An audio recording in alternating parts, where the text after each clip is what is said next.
உலக மக்கள் பிரச்சனைகளான ஆற்றல் தட்டுப்பாடு, புவி வெப்பமடைதல், குடிநீர் பிரச்சனை போன்றவற்றை நீக்க மனிதனுக்கு தேவைப்படும் திறன் வந்து ஆக்கத்திறன். ஆக்கத்திறனின் பண்பில் இல்லாதது எது? ஆக்கத்திறன் பண்பில் இல்லைன்னா ஏற்கனவே தெரிந்த முறைகளில் இலக்கை அடைவது. இதுதான் வந்து ஆக்கத்திறன் பண்பில் இல்லாதது. அதாவது ஏற்கனவே தெரிந்த முறைகளில் இலக்கை அடைவது. அப்போ எதெல்லாம் ஆக்கத்திறன்? உட்காட்சி வழியாக புதிய அறிவினை பெறுதல், சாதாரணமாக காணப்படாத ஆற்றல், நுண்ணறிவுடன் செயல்படுவது. இதெல்லாம் ஆக்கத்திறன். எது பண்பில் இல்லைன்னா ஏற்கனவே தெரிந்த முறைகளில் இலக்கை அடைவது. நெக்ஸ்ட்டு ஆக்கத்திறன் படிகளான நான்கினை வரிசைப்படுத்துக. ஆக்கத்திறன் படிகளான நான்கினை வரிசைப்படுத்துக. இதில் பார்த்தோன்னா 1 ஆயத்த விதி, 2 வந்து உள்வளர்ச்சி, விளக்க பழிச்சுடல், சரிபார்த்தல். பி வந்து கரெக்டு. ஆயத்தப்படுத்துதல், உள்வளர்ச்சி, விளக்கம் பழிச்சிடல், சரிபார்த்தல். லாஸ்ட்டில் எப்போதும் சரிபார்த்தல் வந்துடும். ஆயத்தம் ஃபஸ்ட்டு வந்துடும். அது நல்லா தெரிஞ்சிடும் எல்லாருமே. ஆயத்தப்படுத்துதல், உள்வளர்ச்சி, விளக்கம் பழிச்சிடல், சரிபார்த்தல். நெக்ஸ்ட்டு ராஸ்மேன் ஆக்கத்திறனுக்கு எத்தனை படிகள் இருப்பதாக கூறுகிறார்? ராஸ்மேன் ஆக்கத்திறனுக்கு எத்தனை படிகள் இருப்பதாக கூறுகிறார்? 7. ராஸ்மேன் வந்து ஆக்கத்திறனுக்கு வந்து எத்தனை படிகள் இருக்குது? 7 படிகள். பிரச்சனை இன்றியே ஆக்கத்திறன் எழும் என கூறியவர். பிரச்சனை இன்றியே ஆக்கத்திறன் எழும் என கூறியவர் வந்து கில்போர்ட். பிரச்சனை இன்றியே ஆக்கத்திறன் எழும் என கூறியவர் வந்து கில்போர்ட். தவறான கூற்றை காண்க. இதில் எது தவறானா விவரங்களை பயன்படுத்தி புதிய தீர்வு காண்பது ஆளுமை. விவரங்களை பயன்படுத்தி புதிய தீர்வு காண்பது ஆளுமை கிடையாது. அப்போ எதெல்லாம் வந்து கரெக்டாக இருக்குன்னு பார்த்தலாம். நுண்ணறிவுக்கு அடிப்படை வந்து குவி சிந்தனை, ஆக்கத்திறனுக்கு அடிப்படை விரி சிந்தனை. நுண்ணறிவுனா குவி சிந்தனை, ஆக்கத்திறனா அதோட மேலே விரி சிந்தனை. ஆக்கத்திறனின் விளைவை நம் தூய்க்க முடியும். ஆக்கத்திறனின் விளைவை வந்து தூய்க்க முடியும். இதெல்லாம் கரெக்டு. அது எது தவறுனா ஆல்ரெடி யாரும் சேர்த்து வச்சுருக்காங்க. விவரங்களை பயன்படுத்தி வந்து ஒரு புதிய தீர்வை காண்பது வந்து ஆளுமை கிடையாது. அது ஆளுமை கிடையாது அப்படிங்கிறாங்க. அடுத்த கொஸ்டினுமே தவறான இணை எழுதுன்னு கேட்டிருக்காங்க. இதில் எது தவறுனா ரோசாஸ் புதிய முறையில் தீர்வு காணுதல் வந்து ரோசாஸ் சொல்லியிருக்காங்க. இதுதான் தவறானது. அப்போ எதெல்லாம் கரெக்டுன்னு பார்த்துருவோம். கில்போர்ட் வந்து விரி சிந்தனை. கிரஹாம் வாலிஸ் வந்து ஆக்கத்திறனின் 4 படிகள். யார் வந்து ஆக்கத்திறன் 4 படி சொன்னான்னா கிரஹாம் வாலிஸ். ராமானுஜம் இது வந்து விளக்க பழிச்சிடல். இதுதான் ராமானுஜம் வந்து விளக்க பழிச்சிடல். இது எது தவறுனா ரோசாஸ் வந்து புதிய முறை தீர்வு காணுதல். அதுதான் தவறானது. அடுத்த கொஸ்டினுமே வந்து தவறானது தான் கேட்டிருக்காங்க. இதில் எது தவறு? 8வது கொஸ்டின் எது தவறுதுன்னா டாரன்ஸ் பிரச்சனைகளை வெளிப்படையாக தெரிவிக்காமல் இருப்பது. பிரச்சனைகளை வந்து வெளிப்படாமல் தெரிவிப்பது. இது வந்து தவறு சொல்லியிருக்காங்க. அப்போ எதெல்லாம் கரெக்டுன்னு பார்த்துருவோம். கெட்சால்ஸ் தாமே கண்டறி முறை. இந்த கெஸ்டால்ட் வந்து தாமே கண்டறி முறை. ரோசாஸ் வந்து திறந்த மனத்துடன் சிந்தித்தல். கில்போர்ட் வந்து நுண்ணறிவு அமைப்பு கூறு. எது இதில் தவறு? டாரன்ஸ் வந்து பிரச்சனை வெளிப்படையாக தெரிவிக்காமல் இருப்பது. அதுதான் தவறானது. அடுத்து 9வது கொஸ்டின் சமூக பொருளாதார தடைகளை அகற்றினால் ஆக்கத்திறன் வளர்ச்சி துரிதப்படும் என கூறியவர். அதாவது சமூக பொருளாதாரத்தில் தடைகளை அகற்றினால் தான் ஆக்கத்திறன் வளர்ச்சி துரிதப்படும் என்று கூறியவர் வந்து டாரன்ஸ். தடைகளை அகற்றினா தான் ஆக்கத்திறன் வளர்ச்சி முடியும். தடைகள் டாரன்ஸ். கில்போர்ட்டின் ஆக்கத்திறன் சோதனைகளில் இல்லாதது. அதாவது கில்போர்ட் ஆக்கத்திறன் சோதனை எது இல்லை அப்படின்னு பார்த்தோம்னா அதாவது விளைவு சோதனை. கில்போர்ட் ஆக்கத்திறன் சோதனை எது இல்லை அப்படின்னு பார்த்தோன்னா விளைவு சோதனை. எது அப்போனா இருக்குது? தலைப்பு தரும் சோதனை, கருவி சோதனை, பயன் சோதனை. தலைப்பு தரும் சோதனை, கருவி சோதனை, பயன் சோதனை. எது இல்லை? விளைவு சோதனை வந்து கில்போர்ட்டில் இல்லை, ஆக்கத்திறனில் கிடையாது. அடுத்து கில்போர்ட் கருவி சோதனையில் தரப்படும் பொருள்கள் எண்ணிக்கையும் கால அளவும். கில்போர்ட் கருவி சோதனையில் தரப்படும் பொருள்கள் எண்ணிக்கை கால அளவு 10 பொருள்களின் எண்ணிக்கையும் கால அளவு வந்து 17. பொருள்கள் எண்ணிக்கை வந்து 10, 17. கில்போர்ட்டின் கருவி சோதனையில் பயன்படுத்தப்படும் பொருள் எண்ணிக்கை வந்து 10, கால அளவு வந்து 17. பி வந்து கரெக்டு. கில்போர்ட்டின் பயன் சோதனையில் தரப்படும் பொருள்களின் கால அளவு அது வந்து கருவி சோதனைக்கு அது 10, 17. கில்போர்ட்டின் பயன் சோதனைக்கு தரப்படும் பொருளின் அளவு காலம் பார்த்தோம்னா 2, 10. கில்போர்ட்டின் பயன் சொன்னாவே என்னது 2, 10. அதில் பார்த்தோன்னா கருவி சோதனையில் பார்த்தோன்னா 10, 17. ஃபஸ்ட்டு பொருள் எண்ணிக்கை அப்புறம் கால அளவு. இதுலேயும் வந்து ஃபஸ்ட்டு வந்து பொருள்களும் அப்புறம் கால அளவு. எதில் அது கருவிலாம் கூட இருக்குது. கருவியில் வந்து 10 17, பயன் சொன்னாவே அது கம்மியாக இருக்குது, 2 10. ஆக்கத்திறன் பற்றிய மின்னாசோடா பரிசோதனையில் உள்ள கூறுகள் இவை அனைத்தும் எதெல்லாம் வந்து இந்த மின்னாசோடா பரிசோதனையில் இருக்குது அப்படின்னு பார்த்தோன்னா இது எல்லாமே கரெக்டு. ஆக்க சிந்தனை முறை, ஆக்க சிந்தனை பண்புகள், ஆக்க சிந்தனை விளைவுகள், இது எல்லாமே இருக்குது மின்சோடா சோதனையில் இருக்குது. டாரன்ஸ் மின்னாசோடா சோதனையில் மொழி சோதனையில் நடக்க இயலாத நிகழ்வுகள் எத்தனை நிமிடங்களில் குறிப்பிட வேண்டும்? அதாவது நடக்க இயலாத நிகழ்வுகளை எத்தனை நிமிடங்களில் குறிப்பிட வேண்டும்? 5 நிமிடங்களில். 5 ஆன்சர் வந்து 5. டாரன்ஸ் மின்னாசோடா சோதனையில் மொழி சோதனையில் நடக்க இயலாத நிகழ்வுகளை எத்தனை நிமிடங்களில் குறிப்பிட வேண்டும்னா 5 நிமிடங்கள். டாரன்ஸ் படச்சோதனை மூலம் படச்சோதனை 3இல் இல்லாதது. டாரன்ஸ் படச்சோதனை 3இல் இல்லாதது. படம் வரைதல். டாரன்ஸ் படச்சோதனை 3இல் இல்லாதது வந்து படம் வரைதல். ஒரு பிரச்சனைக்கு ஆக்க சிந்தனையின் அடிப்படையில் திட்டமிட்டு விடை காணும் படிகளை தருமுறை சைனடிக் முறை. நுண்ணறிவு சோதனை பின்வரும் ஒன்றின் வளர்ச்சிக்கு பயன்படுகிறது. நுண்ணறிவு சோதனை பின்வரும் ஒன்றின் வளர்ச்சிக்கு பயன்படுகிறது. உள் அளவியல், கருத்தியல் நிலைப்பட்ட சிந்தனை திறன் நுண்ணறிவின் மைய அம்சம் என கூறியவர். அது கருத்தியல் நிலைப்பட்ட சிந்தனை திறன் நுண்ணறிவின் மைய அம்சம் என கூறியவர் டெர்மன்.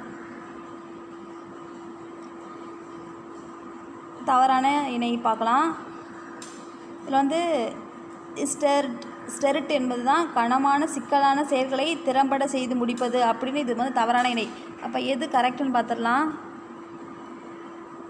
ஸ்டேர்ன் வந்து புதிய நிலைமைகளுக்கு ஏற்ப திட்டமிடுவது. ஸ்டேர்ன் வந்து புதிய நிலைமைகளுக்கு ஏற்ப திட்டமிடுவது. வெக்ஸ்லர் வந்து நோக்கத்துடன் செயல்பட உதவுவது.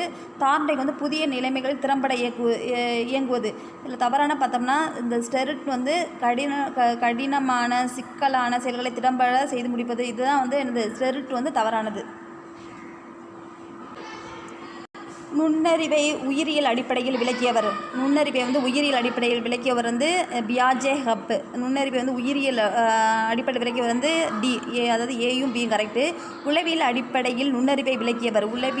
அது வந்து உயிரியல் அடிப்படையில், இது வந்து உளவியல் அடிப்படையில் நுண்ணறிவை விளக்கியவர் ஸ்பியர்மேன். உயிரியல் அடிப்படையில் விளக்கியவர் வந்து ஸ்பியர்மேன். சரியான இணை எதுன்னு கேட்டிருக்காங்க. இதில் வந்து குழு காரணி கொள்கை வந்து தர்ஸ்டெயின். இதில் எல்லாம் தப்பாக கொடுத்துருக்காங்க. குழு காரணி கொள்கை தான் வந்து தர்ஸ்டெயின்.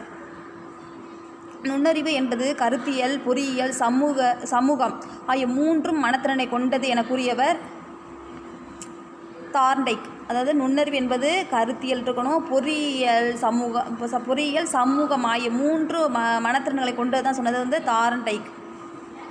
தர்சன் கூறிய 13 மனத்திறன்களில் உள்ள அடிப்படை திறன்களில் இவற்றில் இல்லாதது. தர்சன் கூறிய 13 மனத்திறன்களில் இது அடிப்படை திறனில்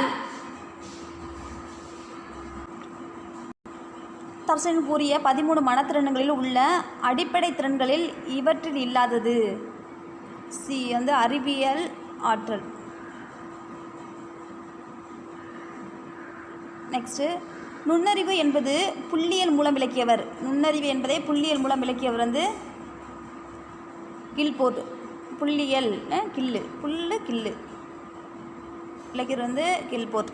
கில்போர்ட்டின் அமைப்பு கொள்கையில் தவறானது எது? கில்போர்ட்டின் அமைப்பு கொள்கையில் வந்து தவறானது எது? இதில் வந்து பொருள், செயல், விளைவு அந்த கவுண்டிங் வந்து எது தப்பாக இருக்குது அப்படின்னு பார்த்தோம்னா இந்த சி ஆப்ஷன் வந்து இது தவறானது. இப்போ எதெல்லாம் கரெக்ட் பார்த்துருவோம். கில்போர்ட்டின் அமைப்பு கொள்கையில் தவறானது எதுன்னு கேட்டிருக்காங்க. குவி சிந்தனை, விரி சிந்தனை இரண்டும் நுண்ணறிவின் கூறுகள் தானா? ஆமாம். நுண்ணறிவில் 3 பரிணாமங்கள் வந்து பொருள், செயல், விளைவு. குவி சிந்தனை, விரி சிந்தனை ஆகியவை செயலில் அடங்கும். இதில் வந்து பொருள் அந்த கவுண்டிங் வந்து தப்பாக கொடுத்துருக்காங்க. அப்போ அதுதான் தவறானது. அடுத்து நுண்ணறிவு தொடக்கத்தில் முழுமையான மனத்திறனாக தோன்றி சிறிது சிறிதாக பல தனி திறன்களாக மாறியது என கூறியவர் ஹப். ஹில்பர்ட். நுண்ணறிவு ஏபி என பிரித்தவர். நுண்ணறிவை வந்து ஏபி என பிரித்தவர் வந்து ஹப்பு. ஃபஸ்ட்டு கொஸ்டின், அந்த 27 கொஸ்டின் பாருங்கள். நுண்ணறிவு தொடக்கத்தில் முழுமையான மனத்திறனாக தோன்றி சிறிது சிறிதாக பல தனி திறன்களாக மாறியது என கூறியவர் வந்து சிரில்பர்ட். இது வந்து நுண்ணறிவை ஏபியாக பிரித்தது ஹப்பு.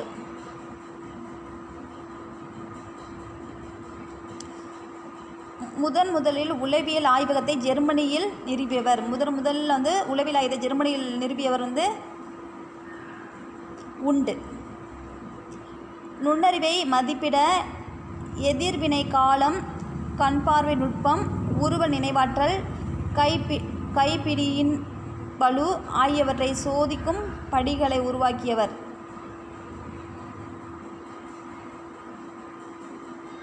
கால்டன். முதல் நுண்ணறிவு சோதனையில் இடம்பெற்றுள்ள படிகள். ஃபஸ்ட்டு சோதனையில் வந்து இடம்பெற்ற படிகள் பார்த்தோன்னா 30 படிகள். 1908ஆம் ஆண்டு திருத்தப்பட்ட பீனை சோதனையில் முக்கிய அம்சம். 1908ஆம் ஆண்டு வந்து திருத்தப்பட்ட பீனை சோதனையின் முக்கிய அம்சம் வயது அடிப்படை. நுண்ணறிவு ஈவு என்பதை அறிமுகப்படுத்தியவர். நுண்ணறிவு ஈவு என்பதை அறிமுகப்படுத்தியவர் வந்து ஸ்டெர்ன். நுண்ணறிவு ஈவு என்பதை அறிமுகப்படுத்தியவர் வந்து ஸ்டெர்ன். நுண்ணறிவில் மிக நம்பகமான சோதனையில் பீனே ஸ்டான்போர்ட் சோதனை 129 உருப்படிகள் கொண்டது என வெளியிட்டவர் ஸ்டெர்மன். ரெண்டையும் குழப்பக்கூடாது. இது வந்து நுண்ணறிவு என்பதை அறிமுகப்படுத்தியவர் வந்து ஸ்டெர்ன். ஸ்டெர்னு. நுண்ணறிவு மிக நம்பகமான சோதனையான பீனே ஸ்டான்போர்ட் சோதனை 129 உருப்படிகளை கொண்டது. இதனை வெளியிட்டவர் வந்து ஸ்டெர்மன். ரெண்டுமே ஒரே இதில் தான் இருக்குது, மாற்றிடக்கூடாது. நுண்ணறிவு சோதனையில் CAVD உருவாக்கியவர் தார்ண்டைக். நுண்ணறிவு சோதனையில் வந்து இந்த CAVD உருவாக்கியவர் வந்து தார்ண்டைக். விலக்கல் நுண்ணறிவு ஈவு என்பதை எச்சோதனையில் மூலம் காண முடியும். விலக்கல் நுண்ணறிவு ஈவு வந்து எதனை எச்சோதனையில் காண முடியும்? வெக்ஸ்லர். விலக்கல் நுண்ணறிவு இந்த சோதனை வெக்ஸ்லர். சிரிப்பித் என்பவரின் குழந்தைக்கான சோதனையில் உள்ள உருப்படிகளின் தலைப்பு 260. தலைப்பு பார்த்தோன்னா 5. கிரிப்பித் என்பவரின் குழந்தைகளுக்கான சோதனையில் உள்ள உருப்படிகள் தலைப்பு வந்து 260. தலைப்பு பார்த்தோன்னா 5. வந்து கரெக்டு. சென்னை சோதனையை உருவாக்கியவர் உட்பர்ன். சென்னை உட்பர்ன். முன்னேறு உருவத்தொடர் சோதனை. முன்னேறும் உருவத்தொடர் சோதனை ரேவன். முன்னேறு உருவத்தொடர் சோதனை வந்து ரேவன். இராணுவ வீரர்களுக்கான சோதனையை உருவாக்கியவர் எர்க்ஸ் டெர்மன். டெர்மன் வந்து டீக்குள்ளது. இராணுவ வீரர்களுக்கான சோதனையை உருவாக்கியவர் வந்து எர்க்ஸ்.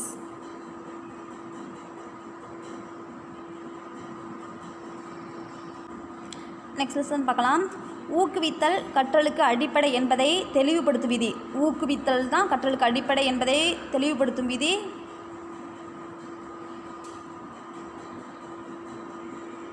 ஆயத்த விதி. கற்றலுடன் இணைந்து அதனை மேம்படுத்துபவை எவை? கற்றலுடன் இணைந்து அதனை வந்து மேம்படுத்துபவை எவை? அனைத்தும். ஊக்கம் வேணும், கவர்ச்சி வேணும், கவனம். அப்போ அனைத்தும். ஊக்கத்தை பற்றிய தவறான கருத்து. இதில் எது ஊக்கத்தை பற்றி தவறான கருத்து கேட்டிருக்காங்க? அதாவது திறமைக்கும் அடைவிற்கும் இடையே உள்ள இடைவெளி காரணம்.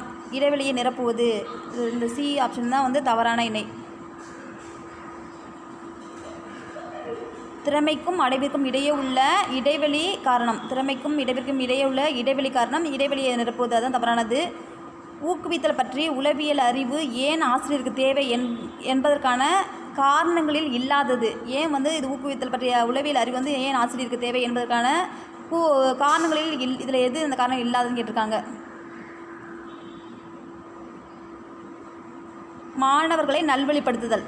இது மட்டும்தான் அதில் இல்லை. அப்போ எதெல்லாம் வந்து ஊக்குவித்தல் தேவை, அதுக்கு தேவை, ஆசிரியர் தேவைன்னு பார்த்தோன்னா மாணவர்களை உற்சாகப்படுத்துவதற்கும் உயர் தொழில் பொறுப்புகளை நிறைவேறவும் அவர் பணி மேம்பட இதுக்கெல்லாம் வந்து தேவை ஊக்குவித்தல்.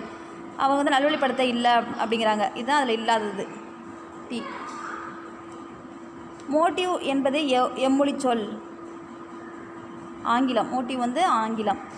இலக்குகளை அடைவதற்கான முயற்சியை மேற்கொள்ளும் உயிர்களின் போக்கே ஊக்கம் என வரையறை செய்தவர் டால்மேன். அது இலக்குகளை அடைவதற்கான முயற்சி, ஒரு இலக்கை நம்ம அடைவதற்கான முயற்சி மேற்கொள்ளும் உயிர்களின் போக்கே, அந்த உயிர்களின் போக்கே தான் ஊக்கம் என்ன சொன்னது வந்து டால்மேன். நம்ம இலக்கு அடையணும்னா என்ன உயரத்துல போகணும், அப்போ டால்மேன். தவறான கூற்றை காண்க. அதாவது கற்றலுக்கு உதவும் களஞ்சியம் மாஸ்லோ, அது சொன்னது அவர் கிடையாது. அப்போ இதில் எது தவறான கூற்றுனா கற்றலுக்கு உதவும் களஞ்சியம் வந்து மாஸ்லோ சொல்லலை, அப்போ அது தவறானது. அடுத்ததுமே தவறான கூற்றை காண்க கேட்டிருக்காங்க. இது வந்து தண்டனை வந்து ஊக்கமாகாது அப்படின்னு சொல்லியிருக்காங்க. தண்டனை வந்து ஊக்கமாகாத, பனிஷ்மெண்ட் கண்டிப்பாக தேவை. அப்போ வந்து இதுதான் வந்து தவறானது. இது அடுத்ததுமே தவறான கூற்றை காண்க தான். மாணவர்கள் பள்ளிக்கு வரும்போது எவ்விதமான ஊக்கியல் இல்லாமல் வருவார், எந்தவித ஊக்கியல் இல்லாமல் வர மாட்டார். அப்போ அதுதான் வந்து தவறான இணை. பின்வரும் ஒரு வகை தேவை நிறைவு பெற்றால்தான் கற்றலுக்கு ஆயத்தம் ஏற்படும். அதாவது உடல் தேவை. பின்வரும் ஒரு வகை தேவை நிறைவு பெற்றால்தான், ஆமாம், ஒரு தேவை நிறைவு பெற்றால்தான் கற்றலுக்கு ஆயத்தம் வாங்க. நம்ம வசதியாக இருக்கையில் நம்ம படிக்க முடியாது. அப்போ வந்து என்னது உடல் தேவை. பின்வரும் ஒரு வகை தேவை நிறைவு பெற்றால்தான் வந்து கற்றலுக்கு ஆயத்தம் ஏற்படும். அப்போ வந்து உடல் தேவை. எந்த வகை தேவைகளில் குறுக்கீடுகளால் பொருத்த பாடின்மையும் நெறிப்பிரல் நடத்தைகளும் ஏற்படும். அதாவது மனத்தேவை. அதை இந்த எந்த வகை தேவைகள் குறுக்கிட்டுனா, இந்த தேவையினால் குறுக்கிட்டனால என்ன ஆகும்னா பொருத்த பாடின்மையும் நெறிப்பிரல் நடத்தையும் எதனால் ஏற்படும்னா அந்த மனத்தேவைகள் கம்ப்ளீட் ஆகாமல் இருந்தால். அப்போ ஃபஸ்ட்டு வந்து மனத்தேவைகள். மனத்தின் தேவைகளுள் எது இல்லாதது, இந்த கொடுத்துருக்கிற ஆப்ஷனில் வந்து எது வந்து மனத்தின் தேவைகளில் இல்லாதது. பி, அதாவது ஏற்கப்படுத்தல் மட்டும்தான் அதில் இல்லாததுங்கிறாங்க. காப்புணர்ச்சி இருக்கணும், அன்பு பரிவு இருக்கணும், துணிந்து செயல்படணும், இதெல்லாம் வந்து மனதின் தேவைகள். எது வந்து இல்லாதனா ஏற்கப்படுத்தல் வந்து இல்லாதது. செவிலிகள் மற்றும் தாயாரால் வளர்க்கப்பட்ட குழந்தைகள் பற்றிய ஆராய்ச்சி செய்தவர். அதாவது செவிலிகள் மற்றும் தாயாரால் வளர்க்கப்பட்ட குழந்தைகளை பற்றி யார் ஆராய்ச்சி பண்ணாங்க அப்படின்னு பார்த்தோன்னா ப்ளம்மிங். ஏதாவது நம்ம ப்ளம்மிங் இலக்கிய விதி வழக்கு விதி படிச்சிருப்போமா? அப்போ வந்து செவிலிகள் தாயினோட பிள்ளைய நல்லா கையால் தூக்கி வளர்ப்பாங்களா, அப்போ ப்ளம்மிங் விதி ஆகுந்துடணும். அப்போ செவிலி மற்றும் தாயாரால் வளர்க்கப்பட்ட குழந்தைகள் பற்றி ஆராய்ச்சி செய்தவர் வந்து ப்ளம்மிங். அடைவூக்கி என்பது எந்த வகை தேவை? அடைவூக்கி என்பது எந்த வகை தேவை? அடைவூக்கி சமூக தேவை. அடைவூக்கி என்பது எந்த வகை தேவைனா சமூக தேவை. இதுவும் தவறான கூற்று கேட்டிருக்காங்க. அதாவது உயர் வகுப்புகளில் புற ஊக்கியே புறக்கணிக்கலாம், வந்து ஊக்கியை வந்து புறக்கணிக்கக்கூடாது. அப்போ இதுதான் தவறான கூற்று. மாணவர்கள் தமது ஊக்கிகளை தாமே நிர்ணயிக்க வேண்டும். நம்மளுக்கு என்ன ஊக்கினாலும் நாமளே நிர்ணயிக்கணும் என்று சொன்னவர் வந்து புருனர்.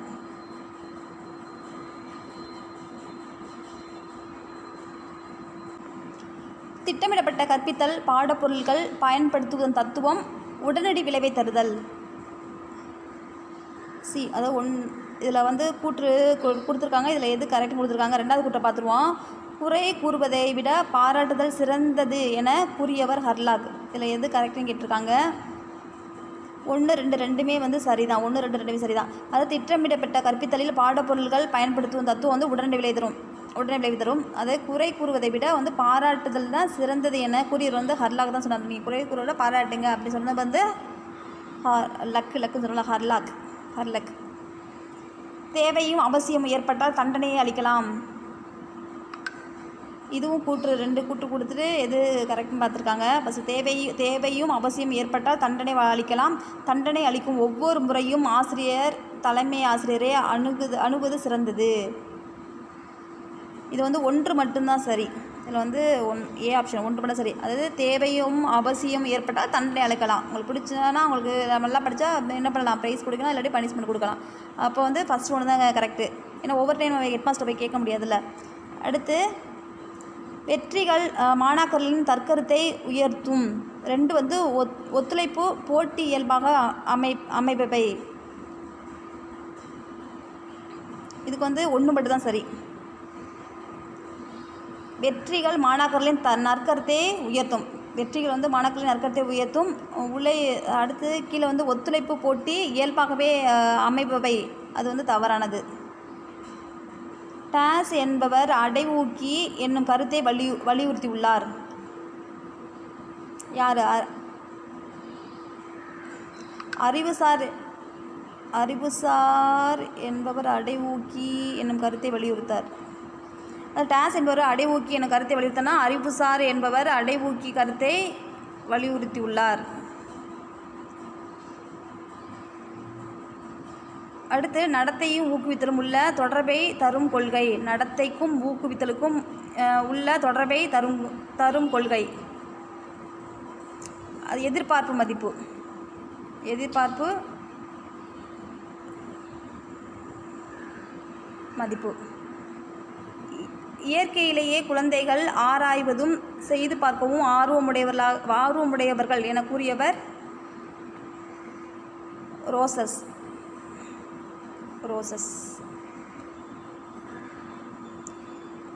ஒத்துழைப்பு போட்டி ஆகியவை பின்வருவற்றில் விளைவு ஆகும்.